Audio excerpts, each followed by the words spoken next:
거장, 여행을 만나다. 클래식 클라우드, 김태현의 책보다 여행. 미국 단편문학의 새로운 장을 열었다고 평가받는 작가 레이먼드 카버. 그런 그의 작품처럼 그의 삶은 쉼없이 짧은 시작과 끝으로 이루어져 있죠. 그 굴곡의 인생에서 평생을 풋내기로 살아야 했던 그의 이야기를 들어보겠습니다. 오늘 레이먼드 카버의 만남을 안내해 주실 고영범 작가님 나오셨습니다. 안녕하세요. 안녕하세요. 네, 반갑습니다. 반갑습니다. 예. 청취자분들을 위해서 제가 간략하게 고영범 작가님의 프로필을 좀 소개를 해드리겠습니다. 연세대에서 신학과를 전공하셨고요. 뉴욕 공과대 대학원 커뮤니케이션 아트 석사학위 수여를 하셨고요. 또 다수의 TV 다큐멘터리 제작, 연출, 또 촬영을 하셨고 단편영화 낚시가다를 연출하셨습니다. 이 영화는 2002년 오버하우젠 단편영화제 경쟁 부문에 선정이 되었고요. 또 지필한 희곡으로는 태수는 왜, 이인실, 방문, 에어컨 없는 방 등이 있으며 옮긴 책으로 시나리오 어떻게 쓸 것인가 그리고 레이먼드 카버 어느 작가의 생 등이 있으십니다. 먼저 오늘 레이먼드 카버에 대한 이야기를 하기 위해서 고영범 작가님을 초대를 했는데 프로필에서요. 옮기신 책 시나리오 어떻게 쓸 것인가 이게 눈에 확 들어오네요. 예. 네, 이 그 극작이라든지 글을 쓰는 사람들의 교과서 같은 책이잖아요. 로버트 맥기의 그 원본으로 제가 기억을 하고 있는데, 예, 저도 이거 책 참 여러 번 감동받으면서 감명 깊게 읽었던 그런 기억이 있었습니다. 예, 감사합니다. 네, 꼭 뵙고 싶었는데 반갑습니다. 감사합니다. 반갑습니다. 자, 오늘 이제 작가님과 함께할 이야기는 레이먼드 카버입니다. 미국의 소설가이자 시인인데 이 레이먼드 카버에 대한 간략한 소개와요. 레이먼드 카버를 선택하신 분명한 개인적 이유가 있으실 것 같아요. 그 이유에 대한 이야기부터 들으면서 이제 본격적으로 시작을 해보도록 하겠습니다. 예, 카버가 이제 1940년대생이고요. 그러니까 미국의 50년대의 교육을 받고 자라나서 60년대, 70년대, 80년대 주로 이제 7, 80년대 작품을 발표를 했죠. 근데 그 시기가 미국이 굉장히 급격하게 변하던 시기였고요.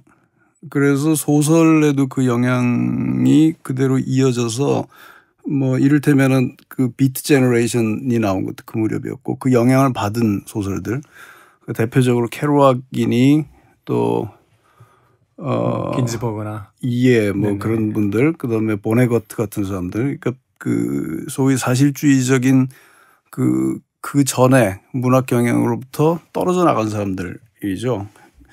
근데 그 과정에 갑자기 나타나서 이 양반이 굉장히 오래된 스타일을 다시 한번 시작한 거거든요. 네.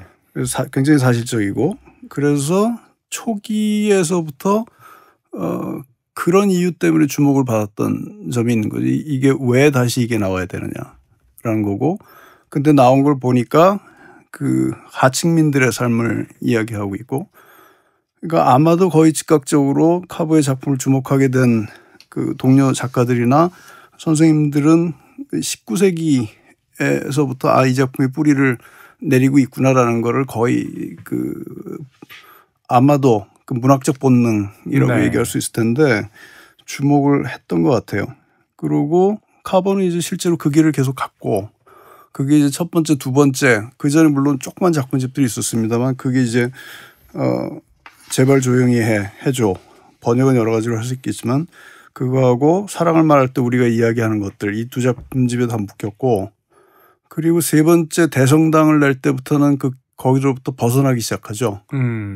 그래서 다른 이야기를 하기 하면서 이제 그 80년대의 새로운 작가로 자기 스스로를 갱신하는데 그러고 나서 미발표작 6작품 정도가 있는데 그러니까 우리한테 번역이 안 된 작품이죠. 미국에서는 다 발표가 됐고 그리고 나서 이제 세상을 떠나죠. 쉬운 살이었으니까 이제 한참 시작을 했어야 되는 건데 우리는 그렇죠. 사실 그러니까 그 새로운 카버가 스스로를 재발명한 이후에 카버는 잘 모르고 있는 셈인 거죠. 그러니까 후기 작품들에 대한 번역이 지금 이루어져 있지 않기 때문에 예. 마지막 6작품 번역이 안 돼 있습니다. 네, 그래서 한국 독자들 입장에서는 사실은 이제 그 이후에 대성당 이후에 그 말년에 이제 새롭게 자신을 어떤 이런 표현이 맞는지 모르겠습니다만 예. 이제 갱신해낸 자기 자신에 예. 대해서는 예. 자 그렇다면 이 작가 특히나 이제 레이먼드 카버라고 한다라면 앞서 이야기하신 것처럼 자신의 시대와 이제 조금 다른 형태 과거로 돌아가서 이제 자신의 어떤 스타일을 그 만들어낸 그런 예. 작가인데 2019년에 우리에게 이 레이먼드 카버가 다시 한번 소개될 만한 어떤 유의미한 점이 있다면 어떤 것이 있을까요?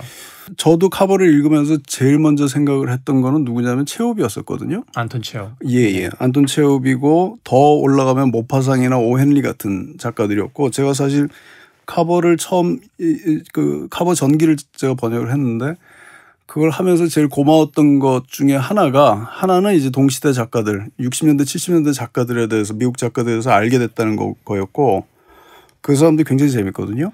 그리고 또 한 가지가 제가 어렸을 때 읽고 그냥 치워뒀던 마크 트웨인이니 뭐 모파상이니 체홉이니 오헨리니 이런 사람들도 다시 한번 생각하게 됐다는 건데. 그렇죠. 사실 뭐 중고등학교 때 어떤 필독서 같은 고전 그렇죠. 작가들인데. 그리고 이제 읽었다 끝 이러고 제껴놓고 그다음에 이제 뭐 현대 작가도 넘어가게 되는 건데. 근데 이제 재밌는 게 지금 시대의 카버를 읽는다는 거는 카버 시대의 그 작가들을 읽는다는 것보다 훨씬 더 거리가 가까운 일이고.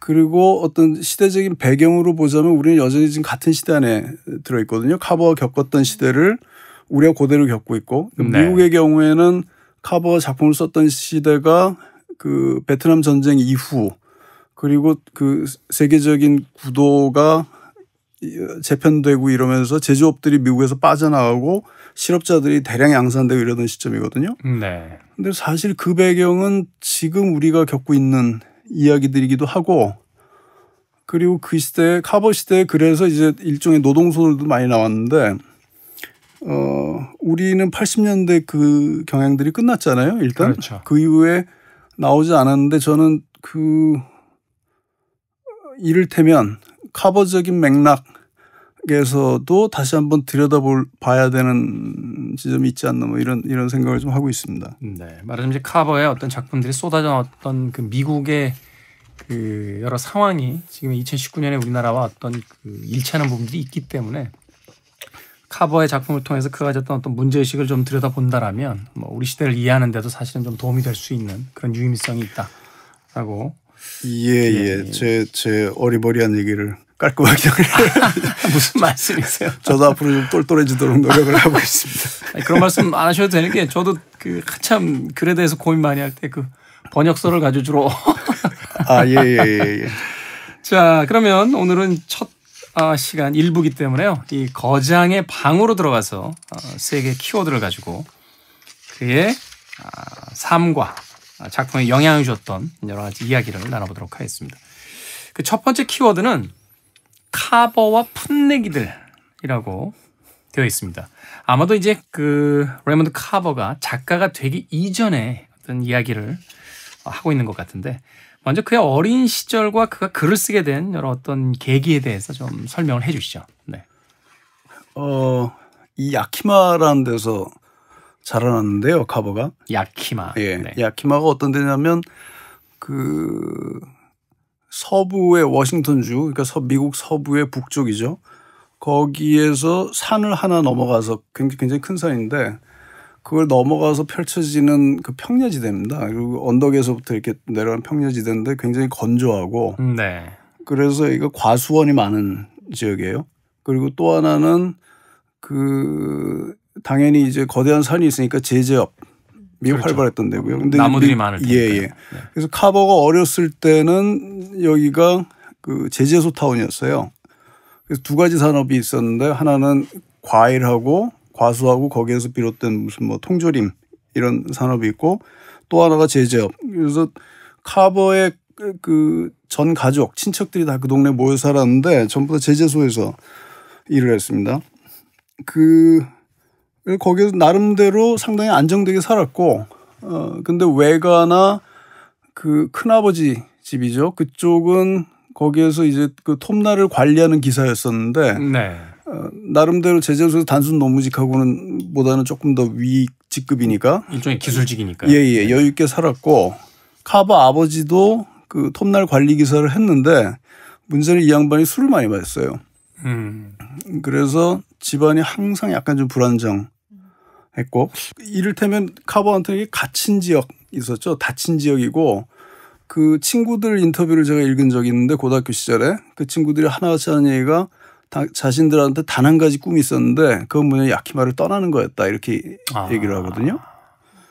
야키마를 떠나려면 이제 뭔가를 해야 되니까. 그렇죠. 근데 이제 카버한테는 그 통로가 아마 글이었던 것 같고, 그 또 하나는 다른 측면에서 또 하나 볼 수 있는 게 그 아버지가 그 알코올 중독자였지만은 레이먼드 카버를 굉장히 사랑하셨다고 그러는데 애가 답답해하니까 그리고 그 레이먼드 카버가 비만이었어요, 어렸을 때. 그래서 뭐 그 친구들로부터 약간 소외되고 뭐 이런 것도 좀 있었던 것 같고. 네. 그래서 동네에 사는 그 아버지 본인은 그렇게 하기 어려운 형편이니까 동네에 살고 있는 사냥꾼을 하나 섭외해서 네.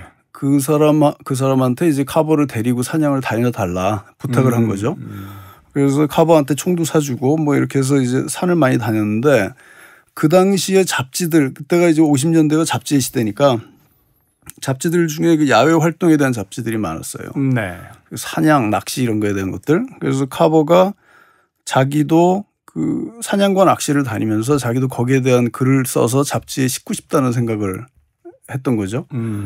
그래서 그런 생각을 하고 있는 거 알게 되면서 아버지가 또 그 비용을 대줘서 그 LA의 로스앤젤레스에 그 근거지를 두고 있었던 데 중에 하나가 그 파머 작가 학교라는 데가 있는데 통신교육이었어요.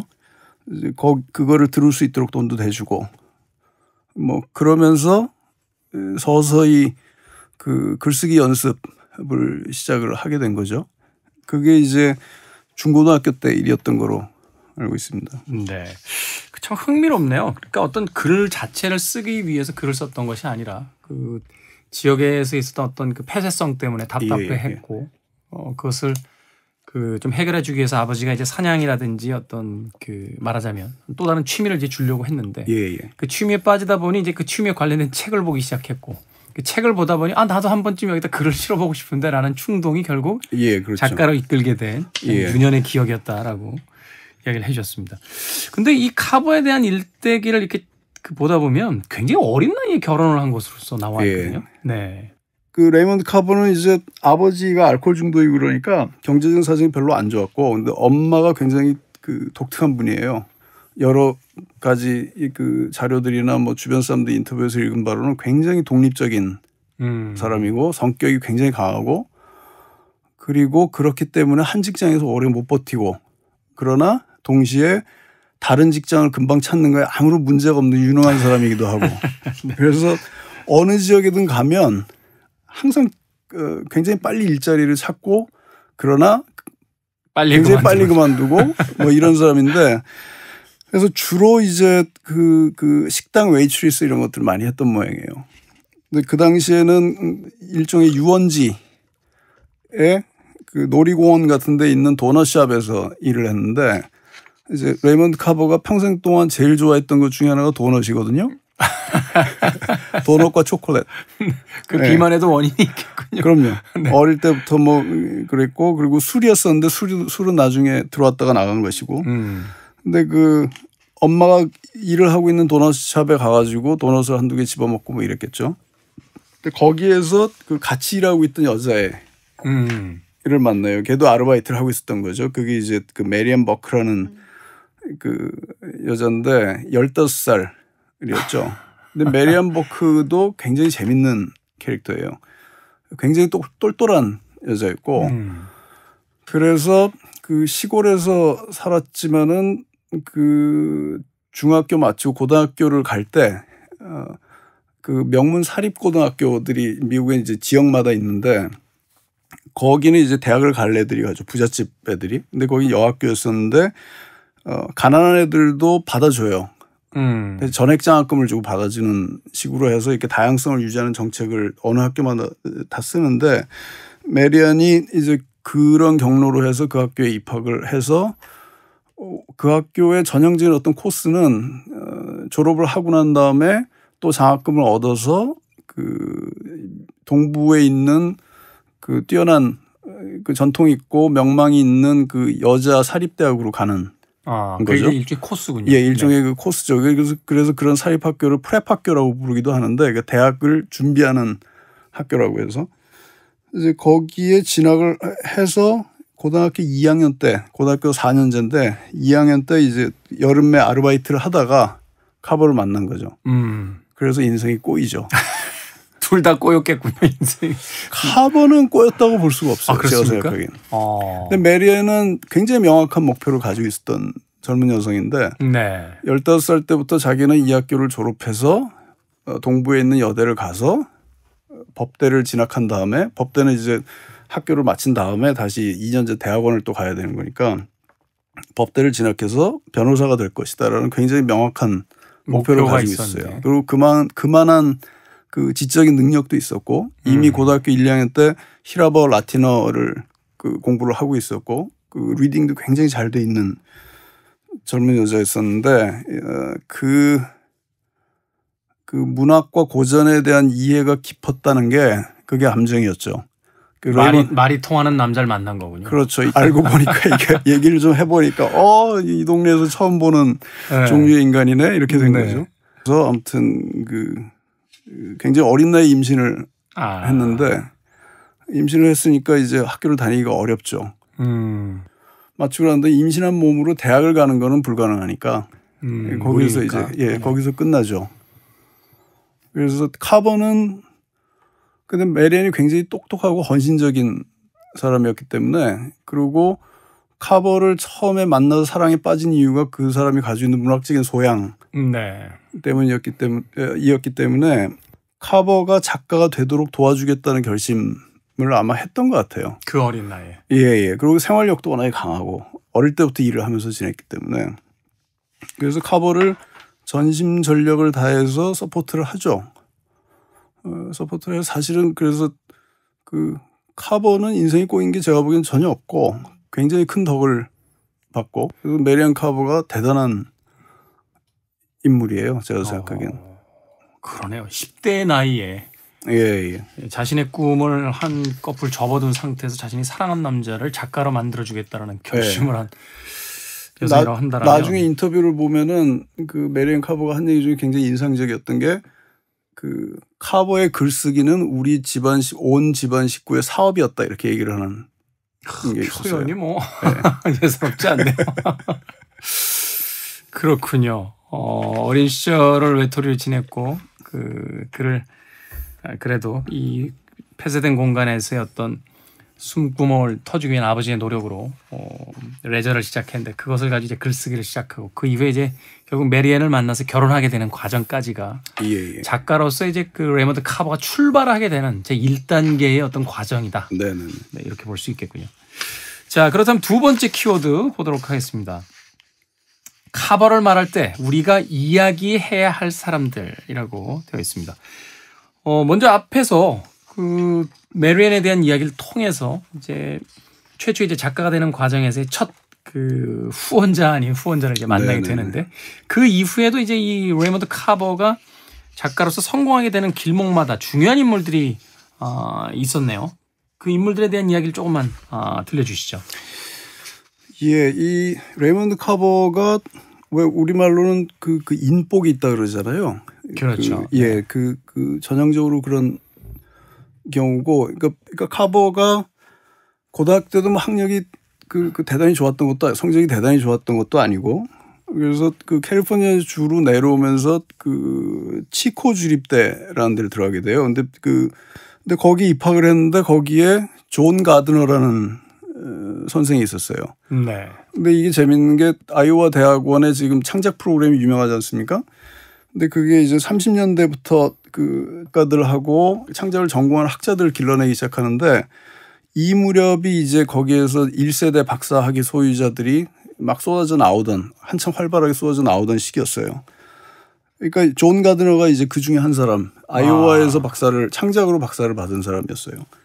이제 이 시골 대학까지 와가지고 교편을 잡은 거죠. 그러니까 한국도 마찬가지지만 이 작가들이 살 수 있는 길은 유명해지기 전에는 가르치는 것밖에 없거든요. 사실 뭘 하겠습니까? 할 수 있는 게 없죠. 네, 그래서 이제 사실은 아까 사범대에서 이제 출발한다는 이야기가 예. 대부분 어떤 학문을 배우고 난 뒤에 그것으로서 어떤 사회 성과를 내기 전까지 이제 주로 예. 가르치는 쪽으로 많이 나가게 되는. 네. 근데 이제 그 존 가드너도 마찬가지 입장이었고요. 그래서 소설을 굉장히 열심히 썼지만 이때까지만 해도 그 어디 뭐 게재를 하거나 책을 내거나 이런 적이 없는 젊은 작가였던 거죠. 근데 이 사람이 굉장히 재밌는 사람인 게 어마어마한 독서광에다가 작가 중에서도 그 웬만한 작가의 수준을 이미 넘어서는 요즘 말로 하면 내공을 가지고 있는 사람이었었는데 이 양반이 그 워크숍을 그 진행하고 있는 과정에서 이제 그 이 레이먼드 카버란 친구가 들어온 거죠. 네. 들어왔는데 보니까 근데 이게 물건인이라고 판단을 했던 모양이에요. 네. 그리고 뭐 자세도 됐다 뭐 이런 생각을 했던 건지 그 카버가 어린 나이에 애 둘 데리고 그 일하고 애 키우고 공부하고 이러면서 정신이 하나도 없는 걸 아니까 굉장히 가난하고 게다가 이제 메리애는 일을 해야 되니까 주말에는 특히 카버가 애를 보고 그랬던 모양이에요. 가사도 해야 되고. 그러니까 가드너가 자기 연구실에 열쇠를 줘요. 그래서 너 주말에 와가지고 여기서 글 써라 이러고. 그래서 그 카버가 주말 되면은 그 자기 선생이 비워준 연구실에 가서 이제 글을 쓰는 거죠. 그러면은 그 옆에 원고들이 이만큼씩 쌓여 있었다 그래요. 선생님이 쓴 원고. 예. 그 발표는 안 하고 있었던 그러나 쌓여 있는 원고들 그거 보고서는 읽기도 하고 한 번은 제목을 표절했다가 혼나기도 하고 뭐 이런 그러기도 하고 그러고 심지어 이 가드너가 그 애들 데리고 그 글을 쓸 수가 없으니까 애들은 자기 집에 맡기라 그래가지고 애들을 봐주기도 하고. 굉장히 그 헌신적인 선생님이었네요. 굉장히 괜찮은 선생이었던 거죠. 또 하나 굉장히 중요한 역할을 이 사람이 해준 게 작은 잡지, 네. 작은 잡지를 학생들한테 소개해 준 거였어요. 그러니까 소개해 줬다라는 건 잡지 자체를 소개해 준 건. 예. 이게 이런 세계가 있다라는 걸 설명을 해 준 거죠. 그러니까 문학 너희들이 이제 글을 쓰면 발표를 해야 될 텐데 발표를 어디에 하느냐? 책에 발표를 하는 게 아니다. 일단 잡지에 발표를 해야 된다. 그럼 잡지는 니들이 지금 알고 있는 유명한 큰 잡지들 뭐 무슨 뭐 디 어틀랜틱이니 뉴요커니 뭐 이런 데 하느냐? 아니다. 그 전에 니들이 거쳐야 되는 문학 전문 잡지들이 있다. 뭐 지역지라든지 그렇죠. 아니면 대개 이제 대학에서 그 발간되거나 아니면 이제 독립 잡지들도 몇 개 있는데 그게 수십 종이에요. 묘사해 놓은 거 보면 어느 날 이만한 박스를 들고 와서 그걸 내려오면서 이 안에 들어있는 잡지들이 그 너희들이 글을 발표해야 될 곳이고 운이 좋다면 그러면서 하는 얘기가 지금 미국에서 가장 뛰어난 단편들이 대부분 이 잡지들을 통해서 발표되고 뛰어난 시들은 100% 이 잡지들을 통해서 나온다. 그래서 일단 이 잡지들을 읽고 공부해라. 라면서 이제 가르쳐 주죠. 그게 무슨 뭐 아이오와 대학에서 나오는 아이오와 리뷰니 뭐 각 대학에서 그 영문과가 큰 학교들에서는 대부분 다 나오거든요. 그렇죠. 무슨 뭐 예. 그 자체 어떤 그 학술지 같은 것도 발표를 하고 하니까. 예. 네. 근데 거기 이제 비평도 실리고 그리고 소설 시도 이제 그 처음 발표 무대가 대부분 거긴 거죠. 그럼 미국이라는 나라 가진 시스템 중에서 이게 이제 글뿐만 아니라요. 어떤 뭐 음악에 대한 부분들도 그렇고 참 그런 시스템이 잘 돼 있는 것 같아요. 그러니까 그 음악으로 좀 예를 든다라면 먼저 이제 자기 아버지 차고에서 이제 동네 밴드를 하다가 좀 인기를 얻으면 지역 고등학교에 이제 댄스 파티 배경 사운드 연주하고 그렇죠. 예. 그러다가 거기서 눈에 띄면 조그만 이제 읍이나 면 같은 그 있는 그 술집에서 연주하는 밴드로 하다가 그 중소도시로 나가고 그다음에 이제 메이저 음반사들에게 픽업이 돼서 이제 대도시로 나가는 이런 어떤 일종의 신인 발굴 그 시스템 같은 게 다 만들어져 있는데 말하자면 앞서 이야기해 주신 것처럼 이제 당시에 미국 사회에서 이제 글 자체도 지역지를 거치고 그다음에 이제 중앙 잡지를 거친 뒤에 이제 문단으로 나아가는 이런 형태로서 이제 이루어졌다는 이야기가 되겠네요. 예, 그렇게 말씀하실 수 있을 것 같아요. 자, 세 번째 키워드 간략하게 정리하고 넘어가겠습니다. 술과 그레이비라고 되어 있습니다. 술에 대한 이야기는 뭐 벌써 그 두 번째 키워드에서 충분히 이야기를 해 주신 것 같은데 이 그레이비는 어떤 의미입니까? 이 그레이비라는 게 그 고기를 이것도 얘기가 좀 길어질 수 있을 것 같은데 미국 사람들이 소고기를 요리하는 방법이 네. 뭐 스튜도 있지만은 기본이 두 가지가 스테이크 먹는 방식이 이제 스테이크하고 로스트거든요. 네. 그 스테이크는 되게 좋은 부위들이죠. 갈비살이라든가 우리식으로 얘기하면 뭐 채끝이라든가. 네, 네. 그러니까 이제 기름이 골고루 잘 배어 있고 그래서 살짝 구우면은 소금이나 후추만 살짝 쳐서 먹는. 육즙이 풍성하게 나오고 질기지도 않고 그렇게 먹을 수 있는 부위인데 로스트는 되게 어디냐면은 어깨, 네. 뭐 그다음에 엉덩이 이런 부위 고기들이에요. 그러니까 굉장히 그 질기고 근육질이고 기름이 별로 없고 그래서 이거는 조리할 때 삶거나 굉장히 오래 구워야 돼요. 저온에서 굉장히 오래 구워야 되고 그럼 그 과정에서 육즙이 나오거든요. 그 육즙을 베이스로 해서 이제 그 로스트하고 같이 먹을 수 있는 그 그레이비를 만드는 거죠. 여러 가지를 얹어서.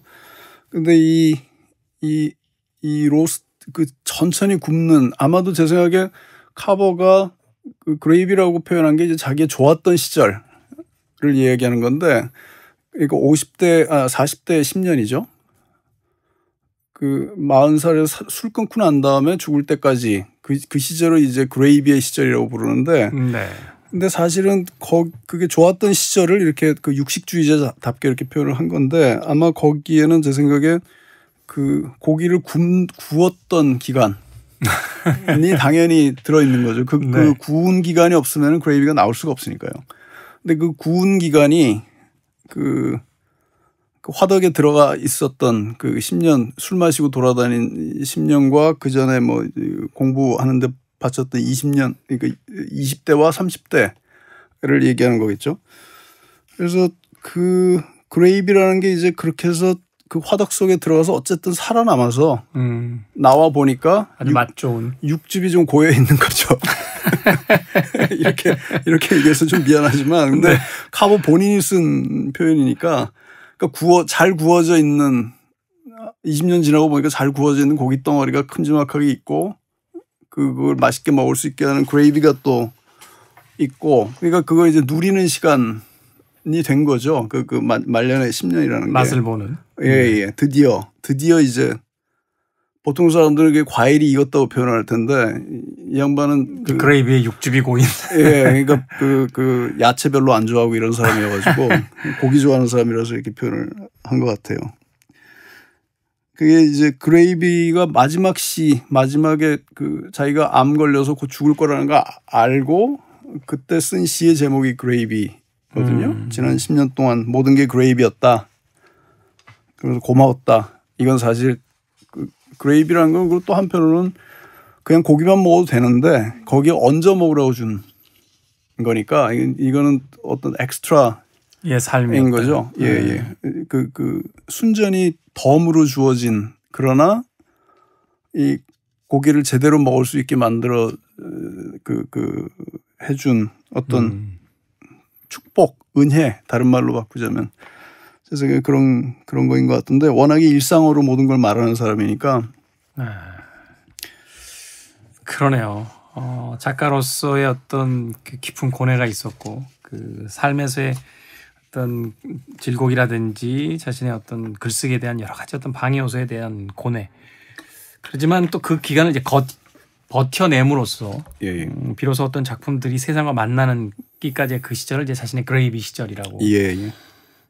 일종의 어떤 그 감사의 마음도 있고 또한 자기 자신에 대한 약간의 자부심도 배어져 있는데 그 시기를 이겨냈고 그리고 결국은 맛있는 고기가 되지 않았냐라고 이야기하는 뭐 그런 이야기로서 약간 중의적으로 읽힐 수 있는 그런 표현이 아니었나 하는 생각이 듭니다. 그러고 보니까 이 레이먼드 카버는 막상 저희들이 그의 삶에 대한 이야기를 해보니까 우리들이 그 알고 있었던 그 영향력에 비해서 작품의 활동 기간이라든지 또는 그 전성기가 그렇게 길지만은 않았던. 그럼에도 굉장히 그 현대 문학에 굉장히 큰 영향을 미친 그런 작가로서 기억되고 있다라는 게 그의 그 짧은 어떤 그레이비 시절이었긴 합니다만 그럼에도 굉장한 작가였다는 것을 역설적으로 또 알 수 있는 분이 아니었나 하는 생각이 듭니다. 자, 저도 개인적으로 굉장히 흥미로워하는 작가였는데요. 오늘 고용범 작가님과 함께 레이먼드 카버의 삶에 대한 이야기를 돌아봤습니다. 다음 2부에서는요. 그가 남긴 작품을 중심으로 해서 다시 이야기를 나눠보도록 하겠습니다.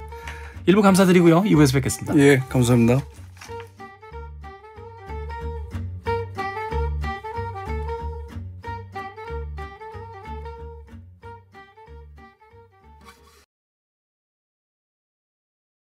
오늘 방송 어떠셨나요? 재밌게 들으셨다면 구독하기, 혼자 듣기 아까우시면 공유하기로 마음을 표현해주세요. 아르테 출판사, 클래식 클라우드와 함께하는 김태훈의 책보다 여행은 여러분의 성원으로 계속됩니다.